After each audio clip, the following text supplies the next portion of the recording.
बिस्मिल्लाहिर्रहमानिर्रहीम। अस्सलाम वालेकुम नाज़रीन, मैं अहमद फ़वाद हूँ और आप मेरा यूट्यूब चैनल देख रहे हैं। नाज़रीन, बड़ी खबर और ब्रेकिंग न्यूज़ के साथ आज के व्लॉग में आप खिदमत में हाजिर हुआ हूँ। Chief justice Lahore high court की जानिब से आज ये साबित कर दिया गया है कि किसी भी मुल्क की अगर अदलिया, अगर जजिस डट जाएँ और वो तुल जाएँ कि उन्होंने आइनों का कानून के मुताबिक इंसाफ देना ही देना है, तो बड़ी से बड़ी ताकत भी उनका मुकाबला नहीं कर सकती। पंजाब हुकूमत सीएम मरियम नवाज की साड़ी अक्कर निकाल दी है।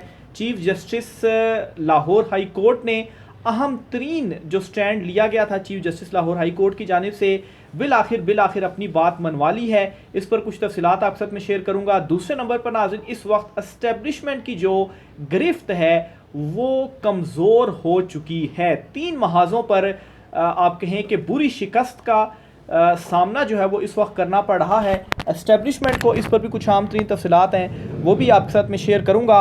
और आखिर में नाज़रीन, जो पाबंदी लगाई गई थी सहाफ़ियों पर, और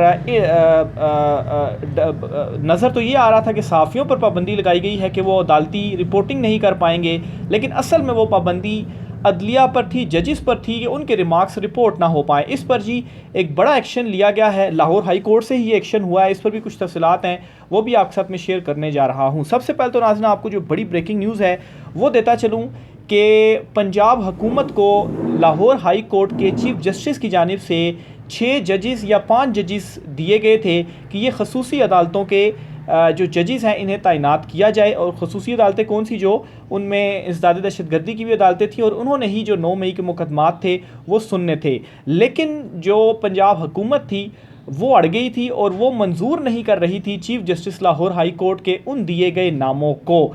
इस पर जी लाहौर हाई कोर्ट में ही केस की समाअत हुई और लाहौर हाई कोर्ट के चीफ जस्टिस ने ही केस की जो समाअत है वो की। और गुज़श्ता समाअत के ऊपर लाहौर हाई कोर्ट के चीफ जस्टिस ने टाइम दिया था कि अगर तैनाती नहीं की गई तो फिर सीएम पंजाब मरियम नवाज को खुद अदालत में वो बुलाएंगे और उन्हें अदालत में पेश होना ही होना पड़ेगा। और मोहलत दी थी कि ये आपके पास टाइम है, तैनाती करें। इस पर पंजाब हुकूमत ने कहा था जी चीफ जस्टिस को, लाहौर हाई कोर्ट साहब को, कि आप जो पैनल है जजिस का वो हमें दे दें, यानी कि आप सिर्फ 5 या 6 नाम ना दें जिनकी तैनाती होनी है, आप ज़्यादा जजिस पर मुश्तमिल एक पैनल दें, हम उसमें से खुद पिक एंड चूज़ करेंगे। तो chief justice Lahore high court ने इस पर कहा कि ये तो आपका कोई इख्तियार नहीं है और ना ही कहीं ऐसा लिखा हुआ है, ये नाम आपको दिए हुए हैं और इन नामों की जो मंजूरी है वो आपने देनी है और इनकी जो तैनाती है वो होनी चाहिए। बड़ी कोशिश की गई पंजाब हुकूमत की जानिब से। मरियम औरंगज़ेब जो सीनियर मिनिस्टर हैं पंजाब में, वो अदालत में पेश हुई और उन्होंने कहा जी कि आप हमारे साथ इन चैम्बर बातचीत हमारे साथ कर लें, इस मामले को हम देख लेते हैं। अब इन चैम्बर बात करने का क्या मकसद था जी? कोई मिन्नत तरला किया जाता या किसी और तरीके से सेटलमेंट की कोशिश की जाती कि जी ये हो कर लिया जाए और आप जो है वो पैनल दे दें, हमारी जजिस के नाम आप जो हैं वो उनको मंजूर करें। तो बहरहाल इस पर chief justice Lahore high court ने वहीं खड़े खड़े कह दिया कि जो बात करनी है यहीं पर ओपन कोर्ट में की जाए। ये क्या मामला है कि आप चैम्बर में जो बात है वो करना चाहते हैं? तो बहरहाल यहाँ तक फिर समाअत ख़त्म हुई। आज इस केस की जो समाअत है वो दोबारा हुई है और आज पंजाब हुकूमत ने, जो एडवोकेट जनरल पंजाब थे, उन्होंने अदालत को आगाह कर दिया है कि हमने जो जजिस आपने दिए थे उन जजिस के नामों की मंजूरी दे दी है, उनकी तैनाती कर दी गई है और जो नोटिफिकेशंस थे वो भी अदालत में उन्होंने पेश कर दिए हैं कि ये देखें जी, ये हमने नोटिफिकेशंस भी इनके जारी कर दिए हैं। और इस पर अदालत ने एडवोकेट जनरल पंजाब के किरदार की तारीफ भी की। तो बहरहाल जी ये 6 जजिस या 5 जजिस जो भी नाम दिए गए थे ये अब तैनात हो चुके हैं। बहरहाल जी इस पर बखबर हल्के ये भी दावा कर रहे हैं कि पंजाब हुकूमत अब ये करना चाहती है कि ये जो फैसला होगा लाहौर हाई कोर्ट का, इसे वो सुप्रीम कोर्ट ऑफ पाकिस्तान में लेकर जाएंगे, वहाँ पर चैलेंज किया जाएगा और वहाँ पर ये मामला ले जाया जाएगा। लेकिन एटलीस्ट जो ये पहला महाज था इस पर आइनो कानून के मुताबिक chief justice Lahore high court जो डट कर खड़े हो गए थे और उन्होंने जो इम्प्लीमेंट है वो पंजाब हुकूमत से करवा लिया है। अब इसी तर्ज का एक और मामला भी है कि इलेक्शन ट्रिब्यूनल में जो 6 जजिस दिए गए थे लाहौर हाई कोर्ट के चीफ जस्टिस की जानिब से, नाम दिए गए थे इलेक्शन कमीशन को कि आप इनको तैनात कर दें, इनकी मंजूरी दे दें, क्योंकि इलेक्शन ट्रिब्यूनल में लाहौर हाई कोर्ट का जो है सिर्फ 2 जजिस इस वक्त केसेस सुन रहे हैं और 6 जजिस मजीद तैनात हुए थे। तो ये मामला भी लाहौर हाई कोर्ट में इस वक्त ज़ेर समाअत है। तो इस मामले पर भी इलेक्शन कमीशन ऑफ पाकिस्तान को बहुत जल्द आप ये खबर सुनेंगे कि वो मंजूरी दे देगा इन 6 जजिस की भी इलेक्शन इलेक्शन ट्रिब्यूनल में, और फिर इलेक्शन ट्रिब्यूनल में जब तेज़ी से मुकदमे चलेंगे तो फॉर्म 45 वाला जो मामला है वो फिर सबको मालूम है कि वो कैसे पाकिस्तान तहरीक इंसाफ के साथ मुबैना धांधली हुई और फॉर्म 47 में कैसे मौजूदा चुनतखब हुकूमत को जितवाया गया। तो बहरहाल ये दो बहुत बड़ी डेवलपमेंट्स हैं जो कि हुई हैं, और वंस अगेन इसने ये प्रूव किया है कि अगर अदलिया डट जाए, अदलिया आईन कानून के मुताबिक इंसाफ करने पर, इंसाफ देने पर अगर तुल जाए, तो कोई भी जो ताकत है, चाहे वो जो है वो मुल्क की सबसे बड़ी ताकत हो, वो भी उससे जो टकराव है वो नहीं ले सकती, ना ही जो है वो उस पर दबाव डाल सकती है। जस्टिस मोहसिन अख्तर कियानी, जस्टिस बाबर सत्तार, इसके अलावा इस्लामाबाद हाई कोर्ट के जजेस, सुप्रीम कोर्ट में जजेस, जस्टिस अतर मुल्ला जिस तरीके से डट गए हैं, तो ये तमाम तरह जो सूरत हाल है इसकी वजह से इस्टेब्लिशमेंट के ऊपर भी अच्छा खासा दबाव है। बहरहाल जी 3 वजूहात मैंने आपके साथ शुरू में जैसे कहा कि आपके साथ मैं शेयर करूँगा जी। 3 महाज़ों के ऊपर इस वक्त इस्टेब्लिशमेंट की जो गिरफ्त है वो कमज़ोर हुई है 3 चीज़ों की वजह से, या आप कहें कि 3 महाज़ों के ऊपर ख़ासी जो शिकस्त का सामना है वो हो रहा है अभी तक जो सूरत हाल है। क्या कौन कौन सी जी? पहले तो ये जी कि पहले एक चीज़ आप जहन में रखें कि इस मुल्क में इस्टेब्लिशमेंट हमेशा ताकतवर रही है, किसी भी की भी हुकूमत हो। ये पहली मरतबा ऐसे हो रहा है कि इमरान खान जिसने स्टैंड लिया, और पहली मरतबा इस तरह से हो रहा है कि तमाम बड़े तजियाकारी कह रहे हैं कि इस वक्त इस्टेब्लिशमेंट दबाव में है। 3 वजूहात ये हैं जी कि इस मरतबा जो अवामी हिमायत है वो किसको हासिल है? वो इमरान खान को हासिल है। अवामी हिमायत इमरान खान के पास है, इमरान खान इस वक्त मकबूल है। दूसरा ये जी इंटरनेशनल लेवल पर भी इमरान खान ही है, और बड़ी भरपूर कोशिश की जा रही है। शहबाज शरीफ दौरे भी कर रहे हैं, सऊदी वली अहद मोहम्मद बिन सलमान को भी पाकिस्तान बुलाने की कोशिश की गई कि सरमायाकारी आए, लेकिन डॉलर्स नहीं आ रहे। तो ये एक बड़ी सुबकी भी है, और सुबकी इस वजह से भी है कि डॉलर्स नहीं आएंगे तो रिलीफ आवाम को कहाँ से दिया जाएगा। और तीसरा ये कि इस मरतबा जो अदलिया है, अदलिया ने भी स्टैंड ले लिया है। 8 फरवरी से पहले अदलिया का रवैया कुछ और था, 8 फरवरी के बाद अदलिया का जो रवैया है वो कुछ और है। तो पहली मरतबा इस तरह से हुआ है जी कि अदलिया ने भी स्टैंड ले लिया है, और ये 3 वो बड़ी वजूहात हैं जिसकी वजह से इस्टेब्लिशमेंट की जो ग्रिप है वो कमज़ोर हो रही है। और दूसरी तरफ इमरान खान जो हैं, उनका जो उन्होंने स्टैंड लिया हुआ था, और उनके साथ फिर जिस तरीके से अदलिया और अवाम इमरान खान के साथ खड़ी हुई है, अदलिया मतलब बराह रास्त इस तरह से इमरान खान के साथ नहीं खड़ी, अदलिया ने तो अपनी हद तक स्टैंड लिया हुआ है कि हम मुदाखलत बर्दाश्त नहीं करेंगे, कानूनों आइन के मुताबिक हम फ़ैसले करेंगे, इंसाफ पर मबनी फ़ैसले करेंगे। लेकिन इमरान खान का जो एक स्टैंड है वो यही है ना कि उनके साथ ज़्यादती की जा रही है और इंसाफ नहीं किया जा रहा। तो अगर अदलिया जिस तरह से इमरान खान के अगेंस्ट जो फ़ैसले आए अदलिया से ही, तो अब वो जो फ़ैसले हैं वो सारे के सारे कालदम हो रहे हैं आहिस्ता आहिस्ता। तो इमरान खान का भी एक जो स्टैंडिंग है वो यही है, और अदलिया इस वक्त इमरान खान की वजह से नहीं, वो अपने वजह से ही अपनी आज़ादी के लिए ही इस वक्त खड़ी हुई है। लेकिन चूँकि इमरान खान भी इसी लाइन के ऊपर है, तो इस वजह से आप कह सकते हैं कि दोनों ऑन सेम पेज पर है। और फिर अवाम तो इमरान खान के साथ ही है, और इमरान खान के साथ अवाम तब भी थी कि जब अदलिया का रवैया 8 फरवरी से पहले कुछ और था, तो अवाम तब भी इमरान खान के साथ थी। और फिर इसीलिए 8 फरवरी जब अवाम ने बड़ी तादाद में इमरान खान को वोट दिया, तो फिर ये जो एक तब्दीली है वो आई, और इवन कि अदलिया के अंदर भी ये तब्दीली आई कि वाकई अवाम तो इमरान खान के साथ है, उसको वोट दिया है, तो हमें अपनी आज़ादी के लिए खड़ा होना पड़ेगा। तो ये जी दूसरी बड़ी अहम इत्तला थी। एक और बड़ी ख़बर आपके साथ शेयर करता चलूँ जी कि जो मामला हुआ था जी सहाफ़ियों पर, जो कोर्ट रिपोर्टर्स थे उन पर पाबंदी जी कि आप अदालती कार्रवाई को रिपोर्ट नहीं कर सकते।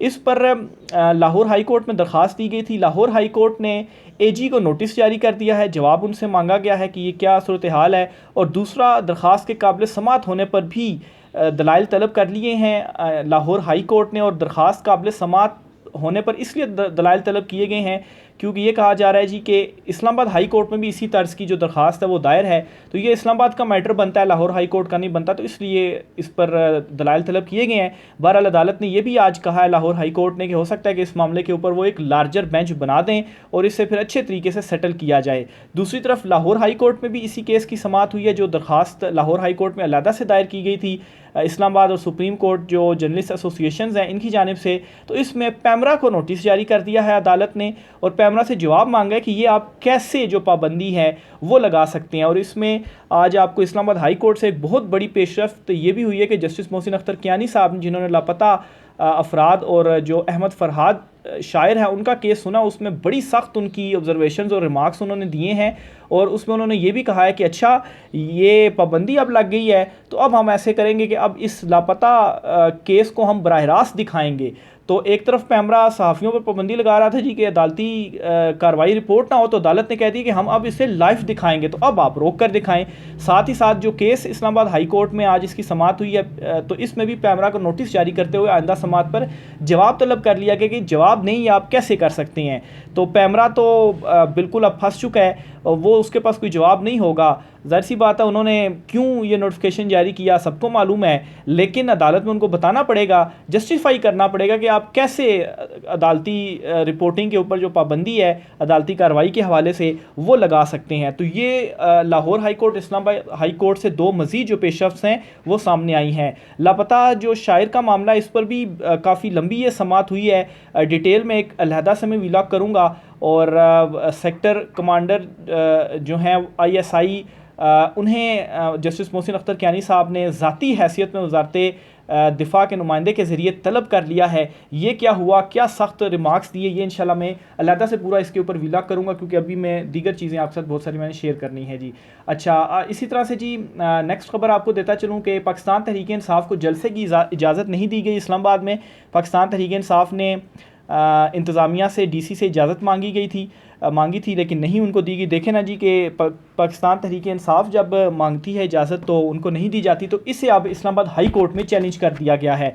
वो मैंने कहा ना कि अब इंतज़ामिया जो कुछ मर्ज़ी करती रहे, अब चूँकि जजेस डट गए हैं तो अब ऐसा नहीं होगा कि जिसके पास पावर है वो अपनी पावर को इस्तेमाल करते हुए कुछ भी करता रहे, तो जजेस ने अब इंसाफ करना है। तो पाकिस्तान तहरीक इंसाफ को जलसे की इजाज़त ना देने पर डिप्टी कमिश्नर इस्लामाबाद को नोटिस जारी कर दिया है इस्लामाबाद हाई कोर्ट ने।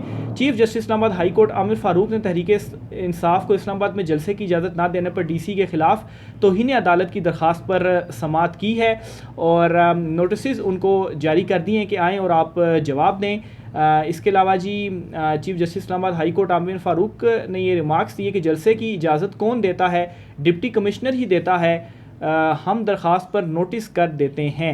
जो दरख्वास्त गुजार थे उन्होंने इस्तदा की कि केस को पीर के लिए मुकर्रर किया जाए, तो चीफ जस्टिस आमिर फारूक साहब ने कहा कि पीर को मैं मौजूद नहीं हूँगा, इसलिए केस की जो समाअत है वो हम मंगल वाले दिन रख देते हैं। तो आज फ्राइडे है, सैटरडे, संडे और मंडे 3 दिन के बाद इस केस की जो समाअत है वो होगी। तो अब जो इंतज़ामिया की भी आप कहें कि जो वो अपनी ताकत का इस्तेमाल कर रहा था, ज़्यादतियाँ कर रहा था PTI के साथ, तो वो अब नहीं चलेंगी। एक तो उनको नोटिस हो गए हैं और दूसरा एक और जो वाक़या हुआ रात गए वो ये जी कि पाकिस्तान तहरीक इंसाफ का जो इस्लामाबाद में मरकज़ी सेक्रेटेरिएट है उसे तोड़ा है जो CDA है। और तोड़ने के बाद क्या किया जी कि जो मज़ामत करने वाले PTI के रहनुमा वगैरह थे उनके ऊपर दहशतगर्दी का जो मुकदमा है वो भी दर्ज कर लिया गया है। इस पर पाकिस्तान तहरीक इंसाफ ने ऐलान किया है, उमर अयूब साहब ने, कि हम जा रहे हैं अदालत में और इस सारे मामले को हम अदालत में चैलेंज करेंगे। तो एटलीस्ट चलें ये रिलीफ अब हो गया PTI को कि अगर उनके साथ कोई ज़्यादती होती है तो अदालत में वो चैलेंज करेंगे तो वहाँ पर इंसाफ होगा। मुकदमे में PTI इस्लामाबाद के रहनुमा आमिर मुग़ल को नामज़द किया गया। पुलिस ने रात को ही आमिर मुग़ल को PTI के मरकज़ी सेक्रेटेरिएट के बाहर से गिरफ़्तार किया गया था। मुकदमे के मतन के मुताबिक CDA के तजावज़ात के ख़िलाफ़ ऑपरेशन के दौरान आमिर मुग़ल हाथ में लोहे का राड उठाए वहाँ पहुँचे। आमिर मुग़ल के साथ दीगर लोग भी थे। आमिर मुग़ल और उनके साथियों ने लोहे के राड उठाए हुए थे और वो हवाई फायरिंग करते हुए हजूम के साथ पुलिस पर हमलावर हुए। मतलब में कहा गया कि आमिर मुग़ल की गिरफ्तारी के दौरान इनके साथी फ़रार होने में कामयाब हो गए। मुकदमा थाना कराची कंपनी में इलाका मजिस्ट्रेट की मुद्दत में 7 ATA यानी कि दहशतगर्दी की इसमें दिफात जो है वो शामिल की गई हैं, इसके तहत दर्ज किया गया है। जो अनाउंस किया पाकिस्तान तहरीक इंसाफ ने जाने का अदालत में जी, उमर अयूब साहब ने क्या कहा है भी आपको बताता चलूँ। तहरीक इंसाफ का पार्टी सेक्रेटेरिएट पर CDA की कार्रवाई के ख़िलाफ़ अदालत जाने का ऐलान। हमारे पास सेक्रेटेरिएट पर तजावज़ात के हवाले से कभी कोई नोटिस नहीं आया। CDA से पूछा कि रात के अंधेरे में ऑपरेशन क्यों किया, बिल्डिंग की किसी जगह पर एतराज़ था तो सही तो सुबह आते और कहते कि तजावज़ात को हटाएं, अच्छे माहौल में बात हो सकती थी। लेकिन इस वक्त फ्रस्ट्रेशन का ये आलम है कि हर तरफ से हार ही हार और शिकस्त ही शिकस्त नज़र आ रही है। इस वजह से ताकत का जो बेदरेग इस्तेमाल है वो हो रहा है मेरे ख्याल से, और इसी वजह से ये काम पीटीआई के साथ हुआ है। लेकिन अब यही चीज़ है कि एक मरतबा अदालत में अब ये मामला लेकर जा रहे हैं ना, एक मरतबा अदालत इस इंतज़ामिया को बुलाए, इनसे पूछे कि ऐसा क्यों उन्होंने किया, क्यों इख्तियारात का जो नाजायज़ इस्तेमाल आपने किया, और उनको सज़ाएँ दे, तो फिर अगली मरतबा इस तरह से जो इंतज़ामिया है वो काम नहीं करेगी। बहरहाल देखें पीटीआई अब जा रही है इस मामले को अदालत में लेकर, इस पर अदालत क्या फ़ैसला देती है। आज तो फ्राइडे है, 2 दिन तो समातें नहीं होंगी, सैटरडे संडे, मंडे वाले दिन से ही जो अगला हफ्ता है वो बहुत ज़्यादा इंपॉर्टेंट है। मंडे वाले दिन से अदालती बाकायदा तौर पर कार्रवाई का आगाज़ होगा। जो भी होंगी आपसे चीज़ें मैं शेयर करता रहूँगा। राय का इज़हार कीजिएगा। इजाज़त दीजिए। अल्लाह हाफ़िज़।